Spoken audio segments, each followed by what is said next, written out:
ঋণ খেলাপিদের বিরুদ্ধেও নির্বাচন কমিশন কি দিচ্ছে, যে তারা বিএনপির ঋণ খেলাপি কিংবা জামাতের ঋণ খেলাপি, এই কারণে তাদেরকে পরবর্তীতে ঋণ পরিশোধ করার শর্তে তাদেরকে হচ্ছে নমিনেশন বৈধতা দিয়ে দিচ্ছে। তারা পরবর্তীতে কোত্থেকে ঋণ পরিশোধ করবে? তারা কি দেশের অর্থ সম্পদ লুট করে ঋণ পরিশোধ করবে? এটা এটা এটা কখনোই কোনো যৌক্তিক সিদ্ধান্ত হতে পারে না।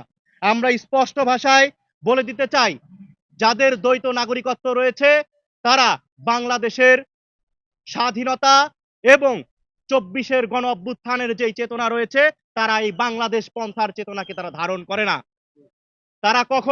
তারা কেন দ্বৈত নাগরিকত্ব এখনো পর্যন্ত টিকিয়ে রেখেছে?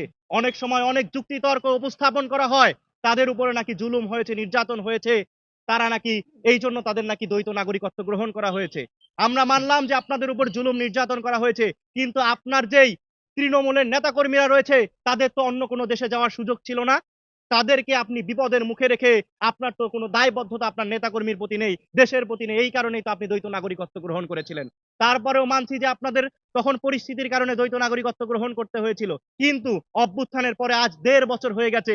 এই 1.5 বছর হয়ে যাবার পরেও আপনারা কেন এখন পর্যন্ত আপনাদের ওই বাইরের দেশের নাগরিকত্ব প্রত্যাহার করলেন না? আপনাদের কোথায় বাধা ছিল, কিসের বাধা ছিল, সেটি আমরা কিন্তু জানতে চাই।